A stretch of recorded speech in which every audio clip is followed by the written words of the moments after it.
आवाज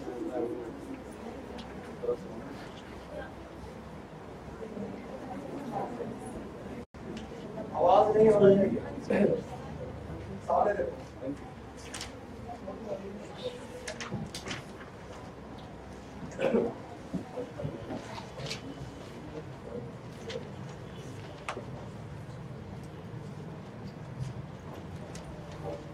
As you know, today the subject for discussion is the universal basic income policy.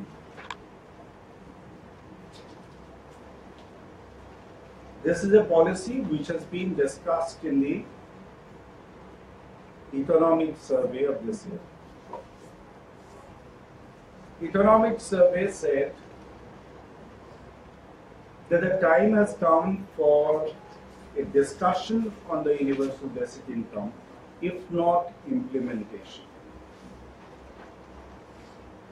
What is universal basic income and what does the Indian government seek to do? Universal basic income as a policy is not something new, although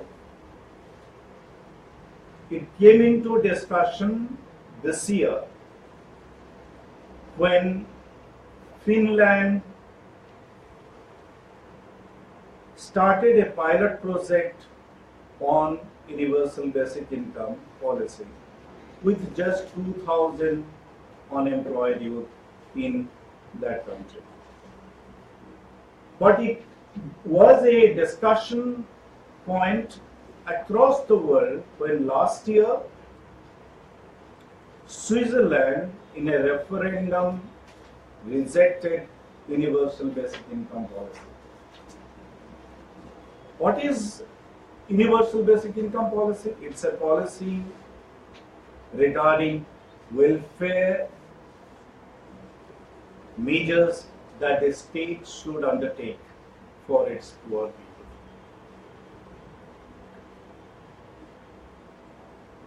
It's an outgrowth of what you call capitalism. All of you know that after the medieval age, when the industrial civilization came in, there were two manifestations. The political manifestation was democracy and economic manifestation was capitalism. Capitalism as a policy was discussed by Adam Smith in his Wealth of Nations. And there he argued that it is the individuals who should get the freedom to pursue their economic activity as they choose. And there would be benefit for every individual and also benefit for the collective society as a whole. How will that happen? There is a belief that there is an invisible hand of God behind the market. Market will control both the economic pursuits of the individual as well as the collective. That was called the laissez-faire economy, which Adam Smith advocated. But if you see the emergence of capitalism in 19th century, you will find the poor increasingly becoming poorer and the conditions becoming extremely difficult.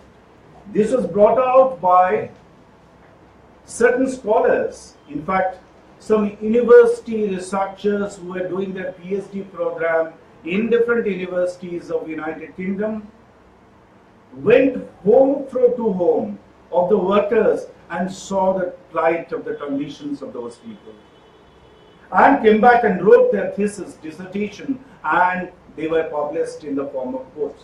There were about half a dozen books that came about at the end of the 19th century and the beginning of the 20th century. And that is the time there was a increasing fear of communism in the capitalist world. Karl Marx wrote that famous book, small pamphlet called Communist Manifesto, in which he said, workers of the world have nothing to lose but their chains. And what did he do? He said that capitalism as a system is so exploitative that it would not provide any scope, any benefit for the working class. The rich will become richer and the poor will become poorer. So the exploitation will come to such a level that there will come a time when the workers will revolt. They will take over the factories, kill the capitalists, and will become the owners of all the means of production. That threat was looming, and so much of passion that it generated. Communist Manifesto, a small book that in 125 countries of the world, communist parties were formed to advance the cause which Communist Manifesto advocated.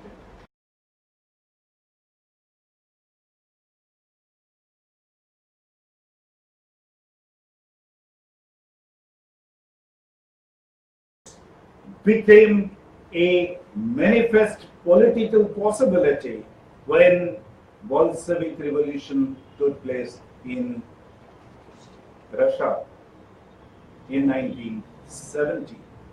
And there was an immediate threat that there will be export of revolution. Communist revolution would sweep the European nations very soon. Seeing this threat and also seeing the awakening of the consciousness by certain individuals to the youngsters about the plight of the working class, the British ruling class took a conscious decision that we have to do something for the poor. And then the welfare mechanism came into existence. What was the welfare? It would be done that the workers, earlier the workers, if they were on leave on any day, their salaries were deducted. They were not assigned any special leave. Now leave were granted. Free education was granted to their children. Free health benefits were given to the family. And series of reform acts were passed to ensure that the workers get a decent standard of living. And that's how you find from capitalism of Adam Smith, there was a progression to a welfare state.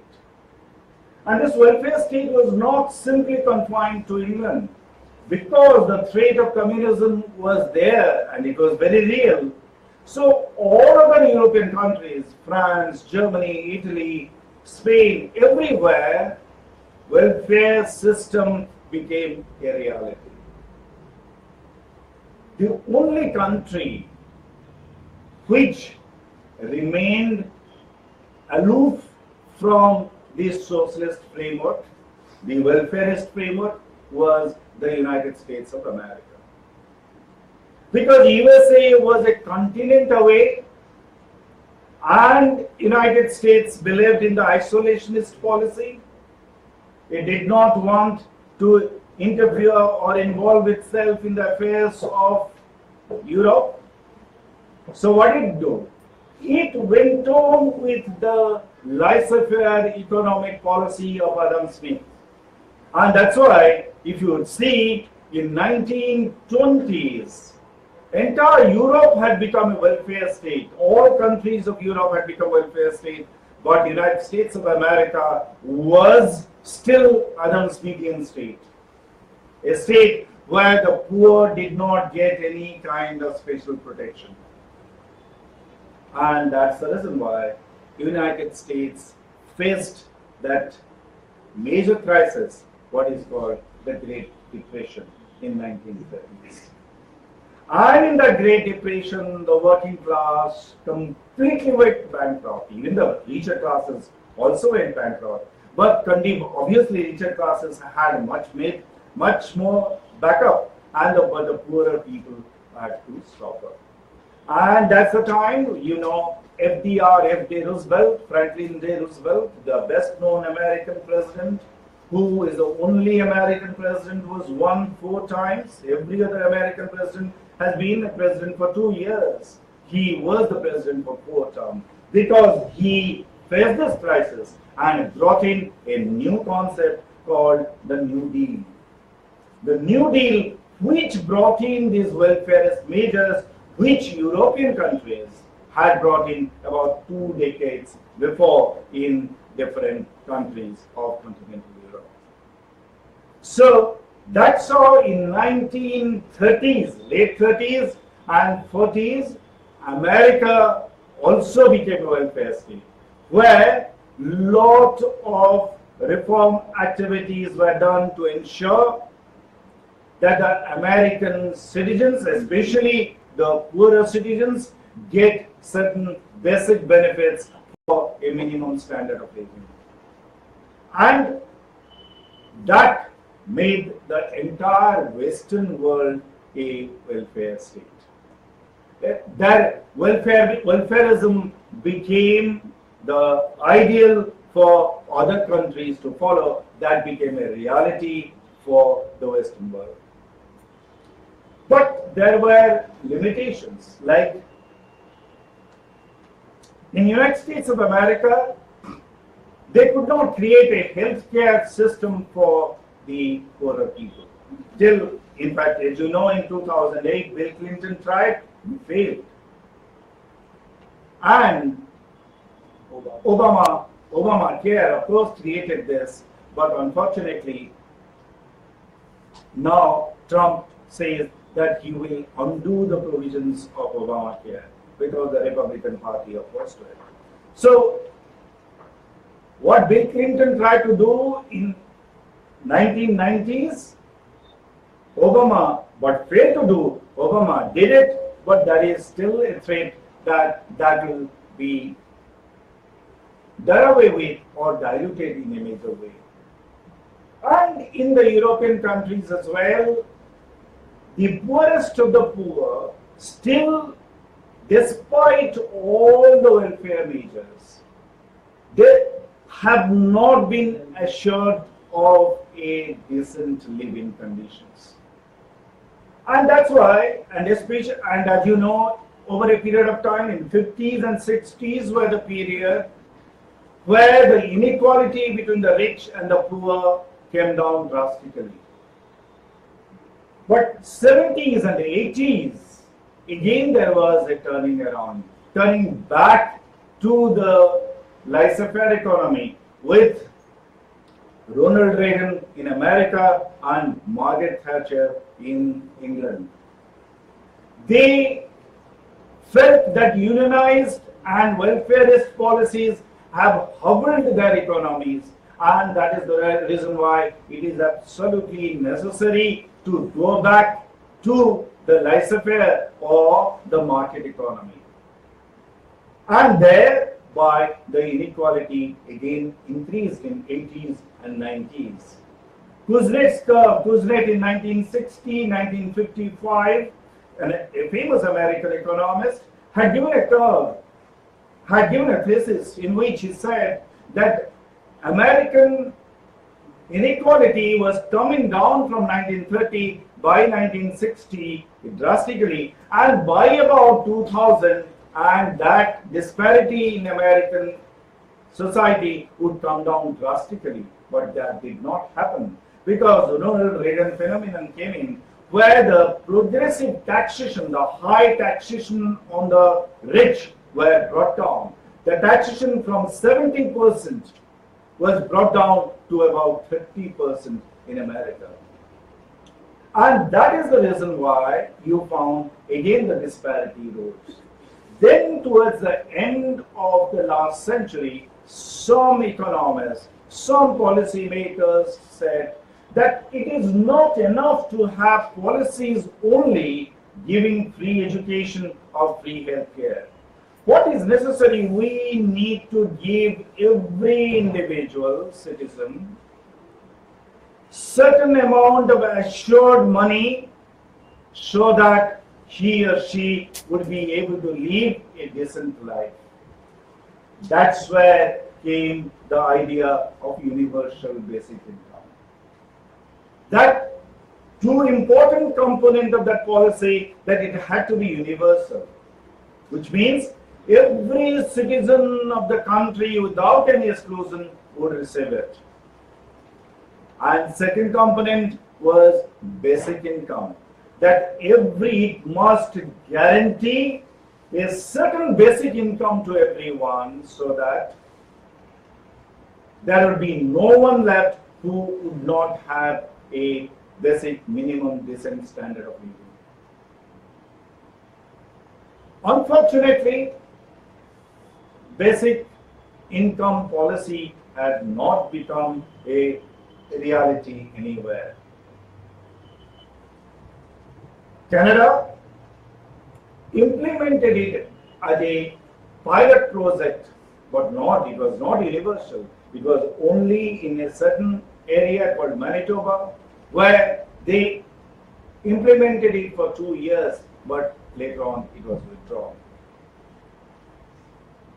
And that's where you find the Swiss government took that bold decision that they would be the first country in the world to provide that universal basic education. But unfortunately, as you all know, in Switzerland, all major decisions are taken through referendum. By referring the matter to the citizens to vote, it's not the government which takes a decision in a cabinet meeting, or even the legislature does not decide on the floor of their assembly. It is the people as a whole who decide. And the matter was referred to the people, but people rejected it. So in Switzerland. Now, Finland, from 2017 January, had started it in a limited way, taking only 2,000 unemployed people and giving the benefit to see as a pilot study how it works over a period of time. In this context, if you look at in India, how does it work out? See, the economic survey tells us that universal basic income will do away with all the other benefits that already is there for the poor. What benefits are there for the poor by now? We have rights based in entitlements. What are the rights based entitlements? One is the Food Security Act. The Food Security Act allows every individual and the family to get certain amount of food material every month. That is an entitlement, no government can take it away. Similarly, the second entitlement, both the entitlements were done during the UPA regime, and the other one was NREGA, Mahatma Gandhi National Rural Employment Guarantee Act, which says that every one would be entitled to minimum 100 days of assured employment. These two policies have in a great way changed the structure of India's economy and the employment system. A lot of people who had to migrate from Bihar or Orissa or other backward states to relatively richer states in looking for employment now do not go because they have enough opportunity of earning in their own state through the NREGA system. So, but the present policy of the government says that it will do away with this. All the other entitlements are the different kinds of pensions that are being given, old age pensions, different kind of girl child benefits, certain widow benefit, there are different kinds of benefits which are there. But the government says that it will not be in addition to what exists today. It will be a substitution of it. Then, if you are substituting all the benefits, all subsidies that are being given to the poor, are you giving enough of benefits to this? That's the certain basic minimum income, which is the other important aspect.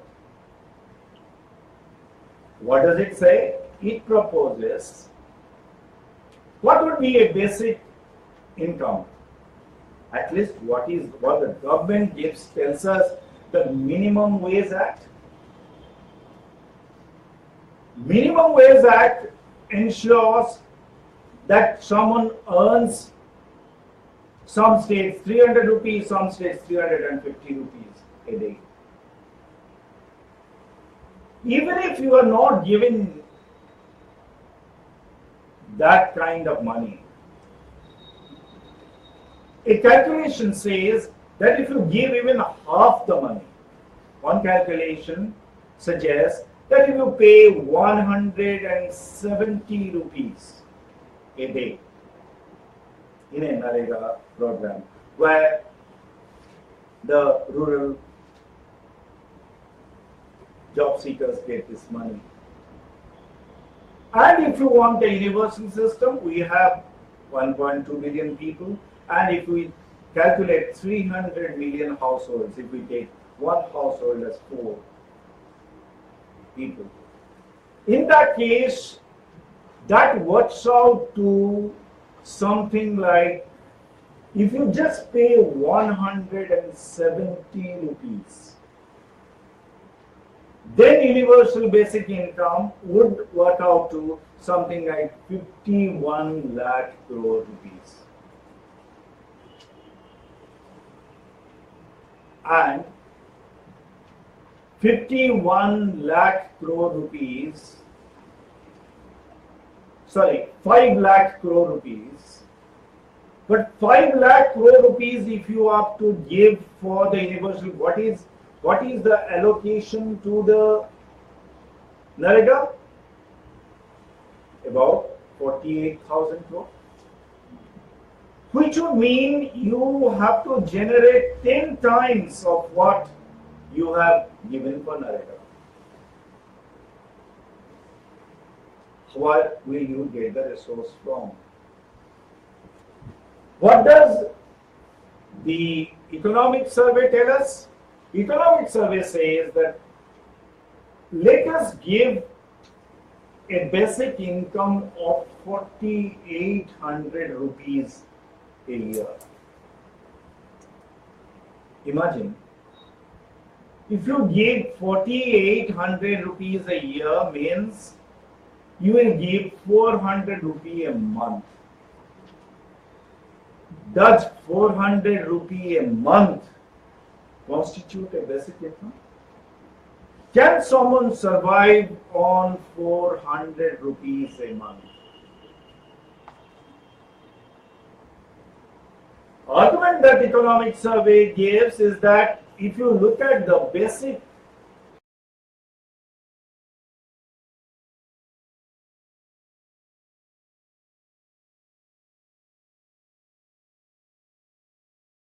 day, but even by that 30 rupee a day, it would work out to 900 rupee a month, which would mean you have to give about 10,000 rupee a year just by thinking that you would provide them enough material to become calorie sufficient to survive. But a man does not just survive by eating certain amount of cereals or certain amount of food. He or she needs education, healthcare, housing facility, and various other basic needs in order to have a basic minimum decent living. Then which would mean that that 900 rupees will also only be for the food, and if you want other benefits, then it would be something like 2,000, 3,000 rupees a month, which would in effect suggest that what we are today spending on the subsidy to the poor, only about 4% of our GDP. But if we want to give a universal basic income based on the basic minimum subsistence, then we need to spend about 20% of our GDP for the basic universal basic income. How will that be possible? That will only be possible if there is a redistribution from the rich to the poor. Because in the given system, we feel that we are constrained by only providing 4% of our GDP support to the poor. But if we have to give a basic minimum income, then 20%. If 20% GDP we are not able to spend, then what do? Then you make compromises. First compromise would be that don't give it to everyone. Give it to only the extreme poor. In that case, that doesn't become any more universal. Then if you choose 50% or 60% or 40% people to be recipient of it, then the problem of inclusion, exclusion comes, the problem which exists in the PDS, which leads to corruption. There are a lot of poor people who do not have PDS card. There are a lot of rich people who have the PDS card who get the benefit of the system. Why is it that the Tamil Nadu has a very good record of PDS system and even Chhattisgarh? Because there they have made it universal. Tamil Nadu has made it completely universal. And that is the reason why there are no leakages, no corruption. Everyone, the rich do not take it, that's all right. Sir, but the poor people take it, so that there is no problem of inclusion and exclusion. Everyone knows that I have a right to receive this amount of money. Even this universal basic income, the again problem would come, who will get it, who will not get it, if you start making 50%, 60%, 70% category. It's only if it is universal, then it goes to everyone's bank account.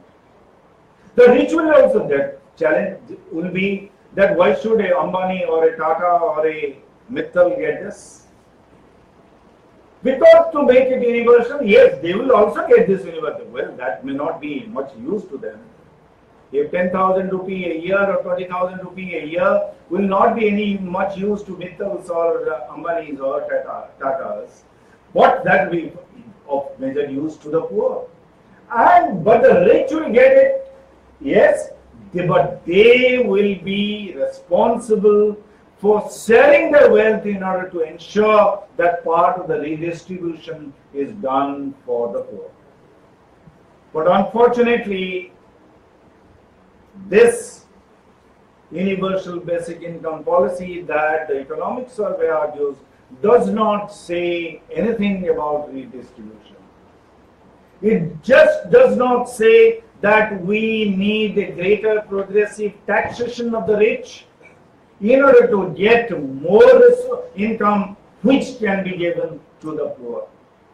It only says that whatever the resources that are available to the state, they will abolish all previous entitlements and create this new system. And what is the advantage? They say this advantage, the earlier systems had leakages, but this system will not have leakages. But then there is again a major question. A study done by Niti Aayog, government's own think tank, in 2016, about a year, 2015, direct benefits transfer. The DBT system where the money is instead of in kind, money is transferred to the bank accounts of the beneficiaries directly. They did a survey in 3 areas: Chandigarh, Andaman Nicobar, and Lakshadweep, 3 union territories which are directly governed by the central government. So the state government inefficiency doesn't come into play. They are directly central government administered, relatively urban areas. And there, Niti Aayog's own study says that in 40% of the cases, the money transferred to the intended beneficiaries did not reach their bank accounts.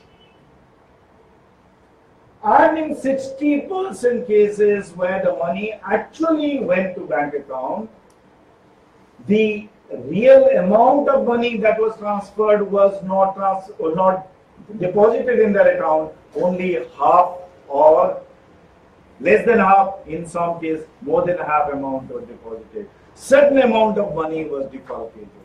In about 40%, 60% cases, entire money was defalcated. In 40% cases, certain amount of money was taken away through leakages. If this can happen in relatively urban areas, obviously in rural areas where the people are more illiterate, where there is no proper banking systems, that would be a major tragedy of actually tracking people when we have 50% of our population which is unbanked, who do not have the banking account as yet. So in that situation, will it be we are not technologically ready for a system? Even if we are technologically ready for a system, we are not in a position to raise the resources to an extent where we are able to give every citizen of the country a universal basic income. In that sense, if now the finance minister also has given a statement saying that yes, we will, the economic surveys come out with the idea of UBI, we'll work towards it, and in next year we will create a framework by which universal basic income will become a reality. Then that's a question that we say that this will actually become a mockery of the very concept of the universal basic income. If the income is not given to everyone, that is, if it is not made universal, and at the same time, if we do not give the benefits only to the extent of ensuring a certain level of basic dignified life. If the money that is proposed, 4,800 rupees a year, is given only as an addition to the existing entitlement, that makes some sense.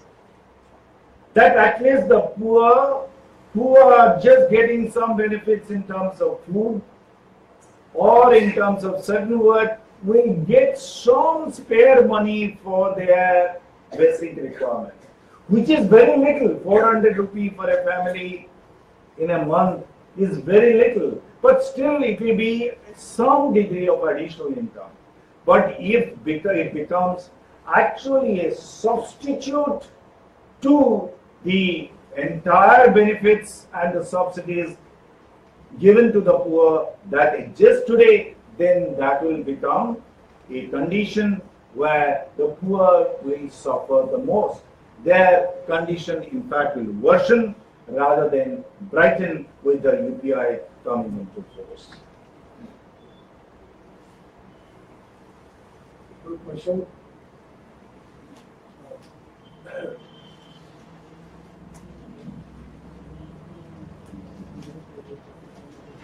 मेरा एक question है, DBT via आधार हो गया है तो इसमें leakage कहाँ से होगा, कैसे लीकेज होगा? जैसे I get the subsidy in my bank of my रसोई gas. I have no complaint. That is an issue. कि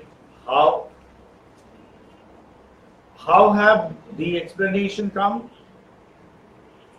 When Niti Aayog did that study, and the 40% intended people beneficiaries did not get that money, then the matter was referred to the respective banks. The State Bank of India, which was the prime bank for doing the transmissions, they said there was a technical error. And because of the technical error, the money was sent to different account instead of the intended account. But the problem is this was a survey which was, if it can happen in Chandigarh, if it can happen in Dadra Nagar Haveli and Lakshadweep, which are union territories, you know where the central government is operating. Many state governments, many states where systems are more inefficient and the banking system is not very well widespread. Here, in fact, the banking system is, that's why the pilot project had been done here. The direct benefit transfer system, because here it is relatively urban and relatively literate population and relatively better administered. But despite that, if that is happening, then in the areas where they are unbanked, there are, of course, the argument is there will be business correspondents who will be able to do it. But if business correspondents do it, but business correspondents are also very ill paid. And that is the reason why there have been several reports that have come into surface, which the banks themselves have detected, where the business correspondents have also misled the people. And especially the people who have absolutely no access to education, who even do not know how to use a mobile phone and to see how much money actually has come into their account. They are the people who are the most defrauded by this process. And the business correspondents know that these people will not be able to verify it, and that's why they say so much of money has come to your account, but that is the money, maybe half of actual the intended account. So that's where the lapse happens. So actually, हम इस बार जब घर गए थे तो I was talking to a friend of mine who is doing farming but he's educated also. He's MA pass. I asked him whether you are in favor of this UBI, Universal Basic Income, और the system going on, जिस तरह से आपको मिल रहा है सरकारी गले की दुकान जाके लेते हैं, बोला ना क्यों हमारे यहाँ तो आ जाता है, तो मैं विरोध कर चुका हूँ, बट जो गैस का है आ जाता है, पता नहीं चल जाता है। बोला कि आपको दिल्ली में आ जाता होगा, हम लोग को तो नहीं आता है, किसको कंप्लेंट करें, तुम तो कंप्लेंट क्यों नहीं करते हैं, कहाँ कंप्लेंट करें। एग्जैक्टली ये मुझे समझ, I am talking about one case. मैंने कोई सर्वे तो किया नहीं है, लेकिन मैंने जानबूझ करके पूछा उससे, और वो काफी मतलब ऐसा नहीं कोई चीजें उसको पता नहीं है, वो सब कुछ उसको मालूम है, इस तरह की चीजें हो रही है। Proposal idea is very brilliant, ठीक है ना, UBI in terms of a basic right is brilliant, but जो चक्कर वहां पर वही हो जाता है, ये यहाँ पर इसका जो पॉलिसी है वो ये हो रहा है। एंड सेकंड, ये ज्यादा और अच्छा होता अगर इक्वलिटी के लेवल पर सबको मिलता, तो आइडिया तो अच्छा है, लेकिन इसका इंटरप्रिटेशन और इम्प्लीमेंटेशन हो पाया कि नहीं पाया, इसलिए मैंने वो एग्जांपल मतलब याद करा था, उसमें बता दिया। आपने जो है कि न्यूनतम जो राशि पे होगी वो 300-350 रुपए होगी, जो प्रतिदिन काम करते हैं उसको, और फिर मनरेगा में that's a minimum wage act जो डिफरेंट स्टेट्स में है, और फिर मनरेगा में इतना मैं जानता हूँ कि जो 100 रुपए मिलते हैं पर डे, और जो सूखाग्रस्त इलाका होता है वहाँ 150 रुपए मिलते हैं। और फिर अभी the government has enacted that 170 rupees, 170 रुपया और नरेगा में काम करेंगे उनको 170 रुपए से मिलेगा, और काम मिलेगा 100 दिन एक साल में, तो मतलब एक महीने में 8 दिन काम मिला, तो 170 के हिसाब से 960 रुपए हो गया। सर 960 भी तो बेसिक नीड को फुलफिल करने के लिए पूरा नहीं है। अगर हम सरकार की तरफ से मनरेगा को हम देखें तो वो भी तो नीड पूरा नहीं कर रही। फिर यूपीआई और ये मेरे हिसाब से तो ये दोनों दोनों चीजें कहीं ना कहीं कंप्लीट नहीं कर पा रही बेसिक नीड को। नहीं, 170 रुपए के हिसाब से तो someone would get 17,000 रुपये a year, 17,000 रुपया ईयर, उसका मतलब करीब 1,500 रुपया पर मंथ उसको मिलेगा उस हिसाब से।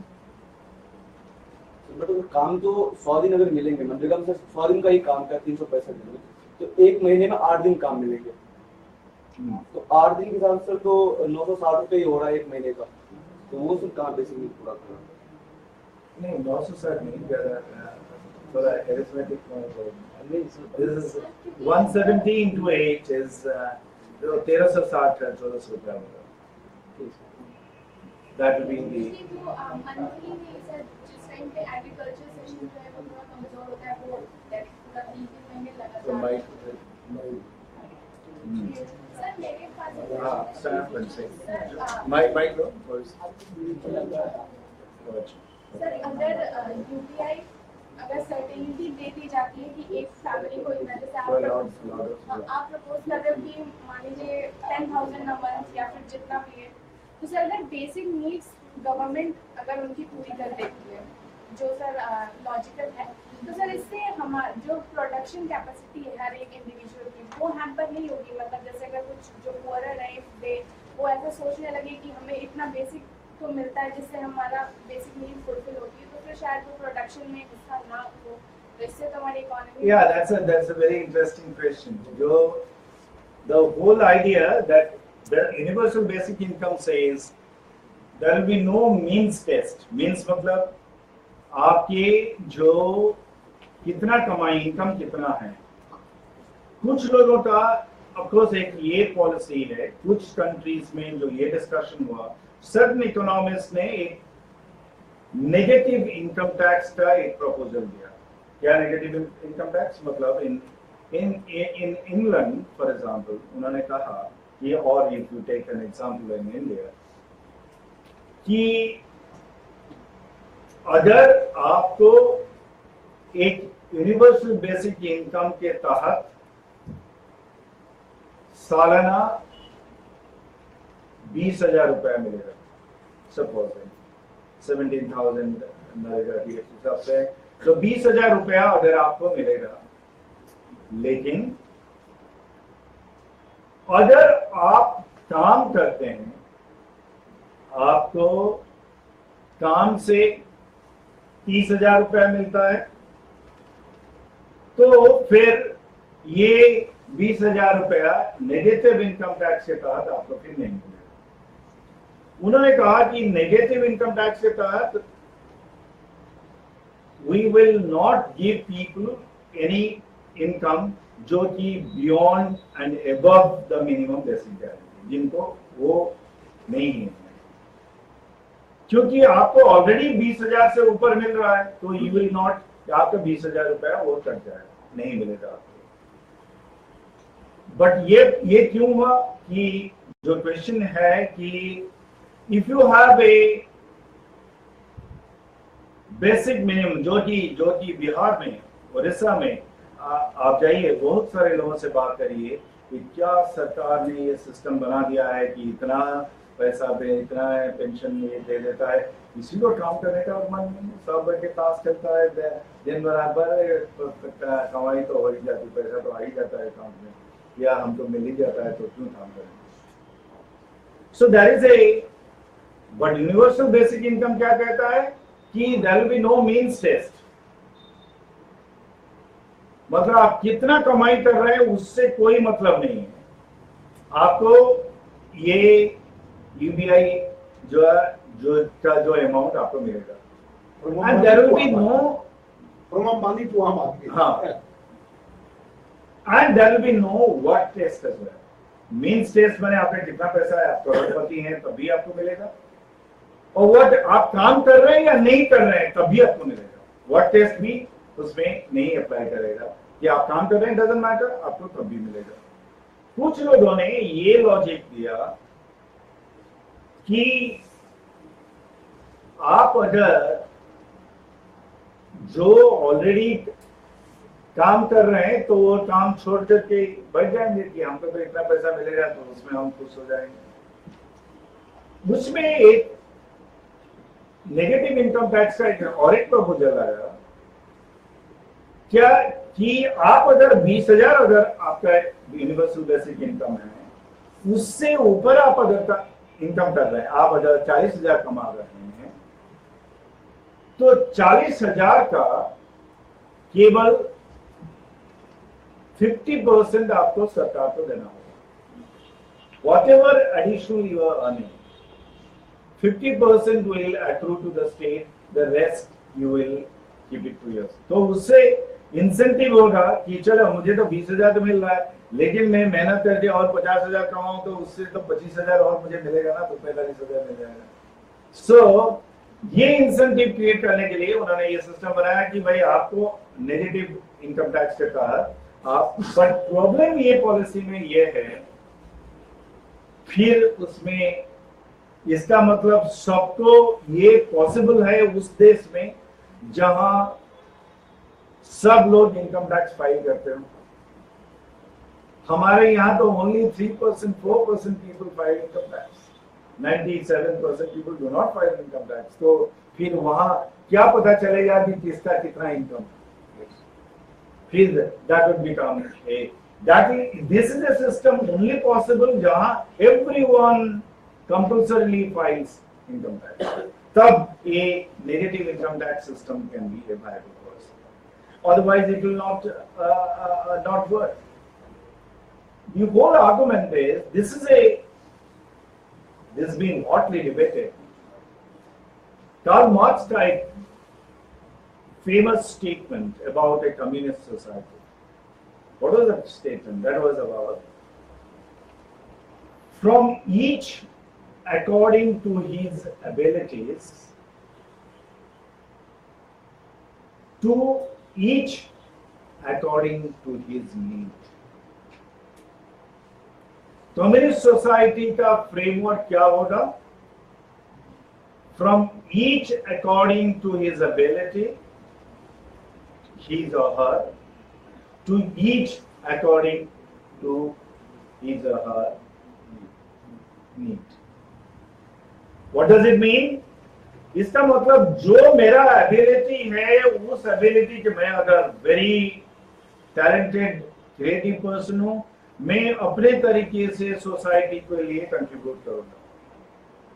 जो जिसमें मेरा टैलेंट है accordingly I am an engineer, मैं इंजीनियर की तरह करूंगा, मैं डॉक्टर हूँ डॉक्टर की तरह करूंगा, मैं क्रिएटिव आर्टिस्ट हूँ तो क्रिएटिव आर्टिस्ट की तरह करूंगा। जो भी जो डिफरेंट वर्क करेंगे उनके अपने क्रिएटिव पर्सूट के मुताबिक सोसाइटी को कंट्रीब्यूट करेंगे।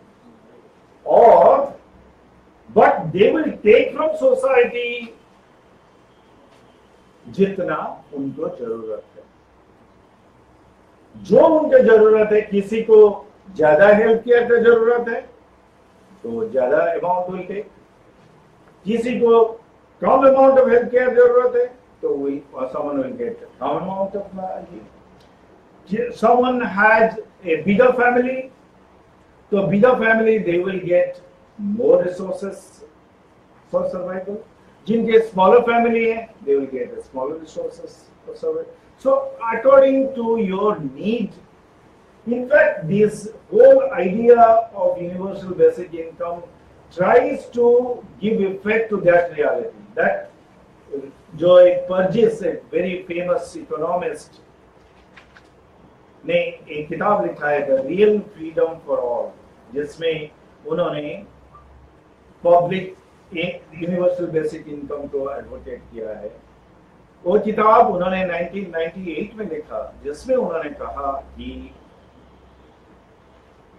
इट्स ओनली वी कैन, जो Karl Marx that famous idea about creative contribution to society, जब आपका बेसिक मिनिमम नीड फुलफिल्ड है तभी आप क्रिएटिवली कंट्रीब्यूट कर सकते हैं society.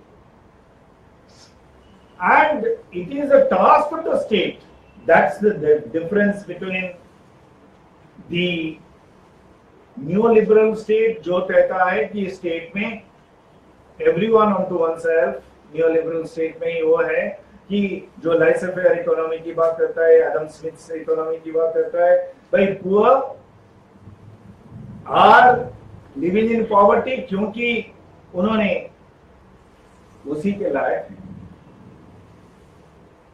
Because they do not take part in the productive capacity of the society in a more meaningful way. But वहीं Marx का that theory of surplus value comes in कि सारा प्रोडक्ट्स तो poor ही create करते हैं ज्यादा, but वो जो उससे जो सरप्लस वैल्यू, जो वैल्यू उसका क्रिएट होता है, वो जो वैल्यू सपोजिंग वर्कर्स ने मिलकर के काम किया एंड उसमें से 1 करोड़ रुपया जो प्रोडक्ट बनाया, 1 करोड़ रुपया उससे इनकम आया. बट 1 करोड़ से आप केवल 1 लाख रुपया सैलरी के नाते वर्कर को दे दिया. 99 लाख रुपए कैपिटलिस्ट ओनर्स अपने गोदे में रख लिया. He said कि this is a surplus value, this is the real exploitation. ये पूरा 1 करोड़ जो आउटपुट है, जो रियल वैल्यू ऑफ प्रोडक्ट जो क्रिएट हुआ है, वो सारा वर्कर्स ने क्रिएट किया है, लेकिन they just get 1% and 99% is taken away because capitalist कहते हैं ये मेरा फैक्ट्री है, मैं उसका ओनर हूं, and that is the reason why the poor will only get this. They do not get a equitable distribution. They do not. That the new economists say that at least give them 50% of the share. अगर 1 करोड़ का output वो generate workers ने generate किया, give them at least 50 lakh and let the rich, the owners of the capitalists, give 50 lakh. You cannot take away 99% and give just 1%. That is real exploitation.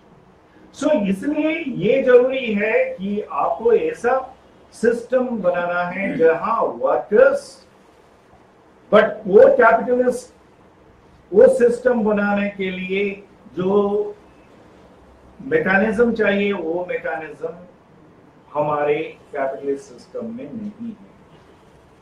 इन पर ये argument भी आता है कि why should माई बाप सरकार, paternal state, क्यों गरीब वर्कर्स जो हैं सबके लिए सरकार समान है, गरीबों के लिए सेपरेटली सरकार क्यों कुछ काम मेहनत करेगी,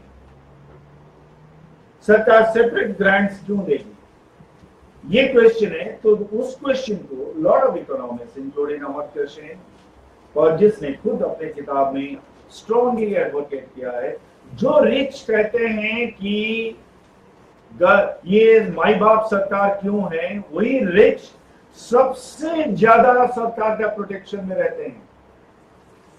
अगर स्टेट सपोर्ट को विथड्रॉ कर दिया जाए, all this industries, all this factories, all this capitalist enterprise will collapse.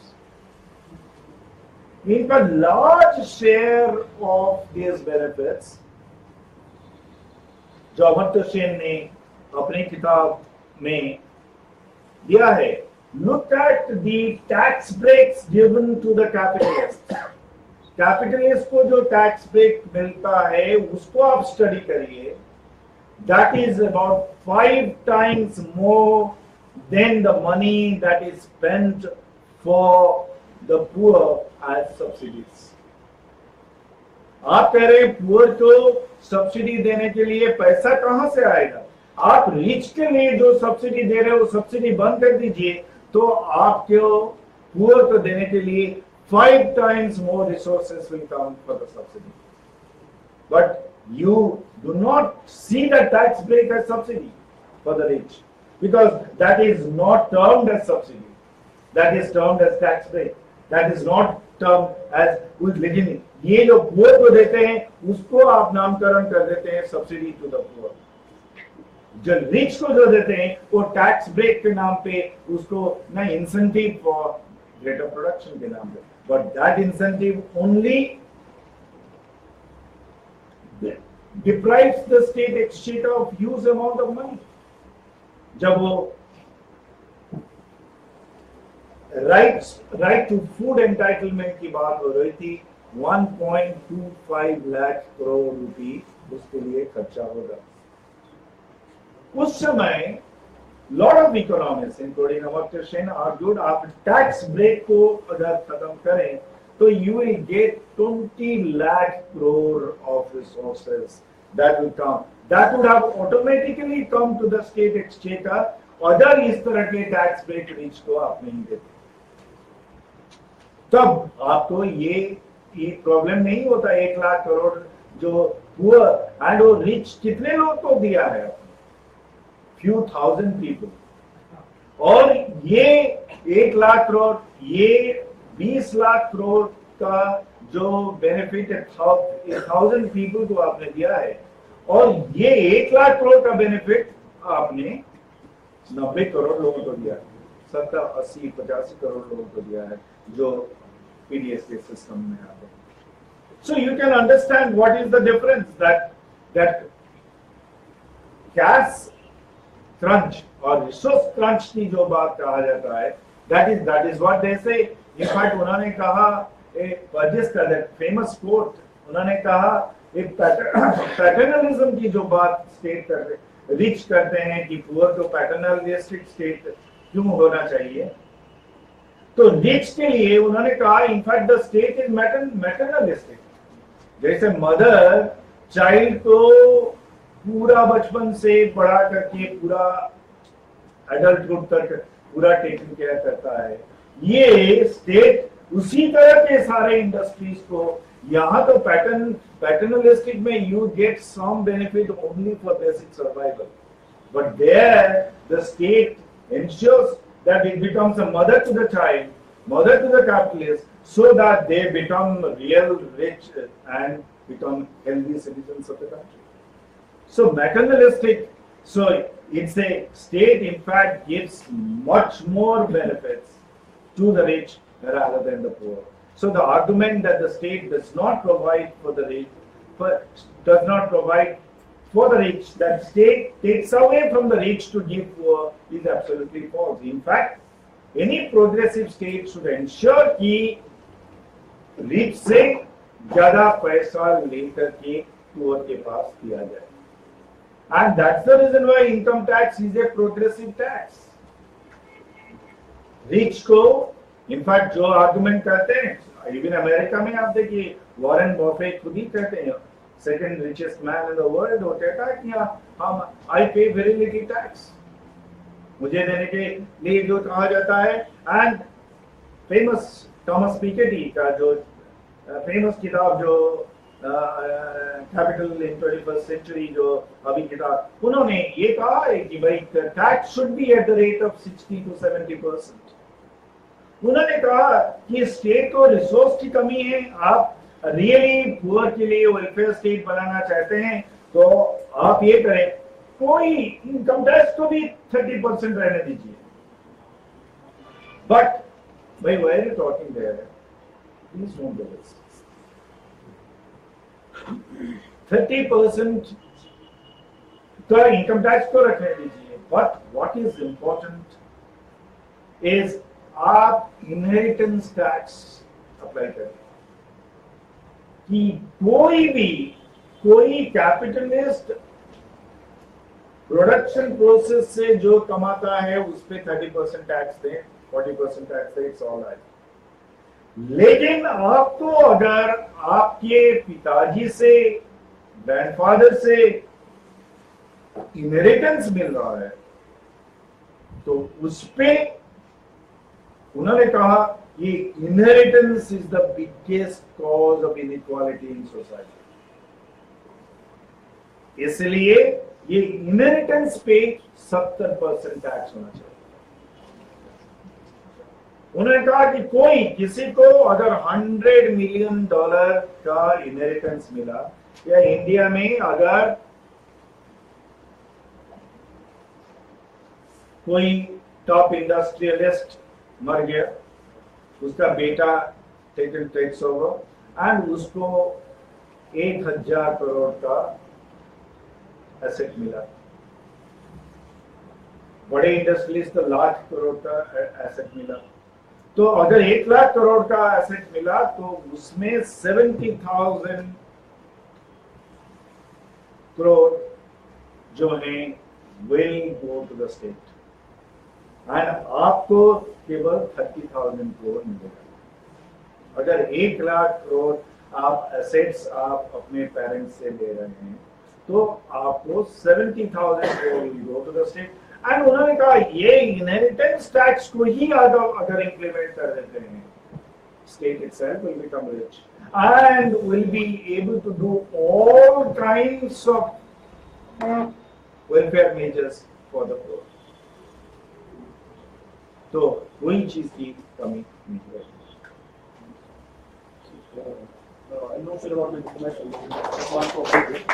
Sir, Marx's idea of the earn according to ability was adopted with China in a certain period of time. Is it true or false? China communist countries जो हैं, like Soviet Union under Stalin and even China under Mao, उन्होंने personal property, जो capitalism का सबसे fundamental principle क्या है, right to property, मेरा जो प्रॉपर्टी मेरा है तो उसको कोई नहीं ले सकता, ये राइट टू प्रॉपर्टी को communism does not recognise. Communism says that it is everything is a collective contribution, and a collective contribution का आप अपने एबिलिटी के मुताबिक कंट्रीब्यूट करिए और अपने नीड जरूरत के मुताबिक उसमें से आप लीजिए, जो आपको जरूरत है आपको मिलेगा, जो आपका एबिलिटी है आप उसके मुताबिक कंट्रीब्यूट करिए। अकॉर्डिंगली चाइना ने, रशिया ने और चाइना बहुत सारे लैंड को कलेक्टिवाइज किया।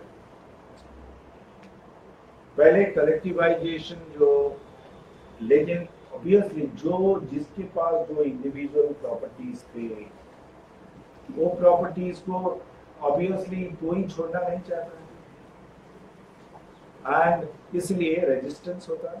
No everyone seeks resist, no I will not leave it, but the government enforced with a brutal iron hand collectivisation process, and जिसके चलते in Russia about 16 million peasants died. They were shot dead. 16 million peasants were shot dead by the Russian state, by Stalin's armed forces. Similarly, China में, in fact, China, because was a huge, much bigger population, and China में about 30 million peasants were killed by Mao's Red Army. 30,000 peasants were killed in cold blood. If you do not give up your land, you will be shot dead. As simple as this. And they were shot dead. So ये जो process है, ये collectivisation process में, and entire industries were controlled by the state. State was owner of every kind of property, every industrial enterprise. State उसमें से in terms of subletting work can give it to different contractors. But ultimate owners, there is no right, private property of a contractor. He only works as a contractor to the state. State is the ultimate owner of all property. ये situation change किया Russia में, Soviet union में 1991, जब glasnost and perestroika, Gorbachev ka that famous policy, glasnost, Russian word matlab openness, perestroika is restructuring and glasnost is openness, transparency. वो system जब आया, that new Russian system allowed free right to property. और उसने China में जब Deng Xiaoping आए, China में ये प्रोसेस शुरू हुआ माओ के लास्ट डेज में और माँ के डेथ के बाद जब जिन Xiaoping became the head, he made that famous statement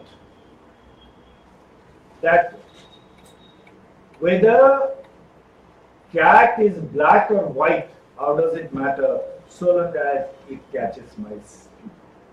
जब चूहा पकड़ता है बिल्ली तो बिल्ली काली रंग का है या व्हाइट है, इससे क्या फर्क है? वो सरकारी का बिल्ली है या प्राइवेट बिल्ली है, उससे कोई मतलब नहीं, उसको केवल चूहा पकड़ना चाहिए. That was the famous quote that he made. And उसी में he brought in the private property. That आप प्राइवेट में अगर बनाएंगे तो that's the reason why आप देखेंगे कि उसी पॉलिसी के मुताबिक नहीं तो पहले चाइनीज बिलियनर का कोई कॉन्सेप्ट ही नहीं था, क्योंकि कोई प्राइवेट प्रॉपर्टी ये नहीं था. केवल minimum some amount of corruption there था चाइनीज ऑफिशियल्स में, जिससे सम चाइनीज पार्टी ऑफिशियल्स जो एडमिनिस्ट्रेटिव पोजीशन में थे they were rich, but that richness were kept confined, क्योंकि वो सरकारी मेजर्स गवर्नमेंट ऑफिशियल्स थे तो उनका रिचनेस को कोई ये नहीं, but they obviously enjoyed a much higher standard of living and उनके बहुत कंपैरेटिवली ज्यादा पैसे थे. लेकिन that was not the private property, because जैसे यहाँ करप्शन है, करप्ट ऑफिसर एंजॉयज या corrupt minister enjoys a very great grand standard of living, similarly they were enjoying this. लेकिन जब राइट टू प्राइवेट प्रॉपर्टी आया तो अलीबाबा आया, तो big businesses आए, they all started that, and that's the reason why अभी China has so many billionaires. लेकिन difference between Chinese billionaire system and Indian system ये है, चाइना में कोई बिलियनर ने $10 बिलियन से ऊपर नहीं गए, एंड कोई बिलियनर जो है has not remain constantly in the top bracket. क्यों? चाइना ने ये इतना स्ट्रॉन्ग एक्शन लिया है, specially on issues of violation of trade laws and corruption, कि कितने बिलियनर को उन्होंने एग्जीक्यूट कर दिया है. कितने बिलियनर के जो एंटायर प्रॉपर्टी को टेक ओवर कर लिया है because they had pursued illegal means, जो कि इंडिया में नहीं है. इंडिया में all kinds of illegal means pursue करके people have become billionaires, and उनको एंड वो यहाँ billionaires you have someone like Ambani, and we have so many who are among the top 20 billionaires in the world. But China does not allow that, and China में ये top elite जो है keep circulating. India में top elites are constant. Top rich people जो हैं constant है, number 1, number 2, number 3, number 4 for years. they उसी में 3, 4, 5 में कभी-कभी इधर-उधर हो जाता है, but वो जो first 10 है वो 10 वैसे ही रहते हैं. That's it. But China में straight interferes so much into the affairs and is so rigid about this that lot of people in Chinese economy, lot of big businessmen are not only deprived of their property, उनको सीधा execution, because China has a authoritarian political system. इसलिए ये होता है. So in that sense हमारे China का difference ये है कि चाइना में right capitalist economy but left political dictatorship. But India में it's a capitalism and democracy दोनों हैं, and because of which there is a problem. It is advantageous in some way that it allows us free speech, but it also allows huge degree of inequality, जो कि China के system में नहीं है। That inequality is greatly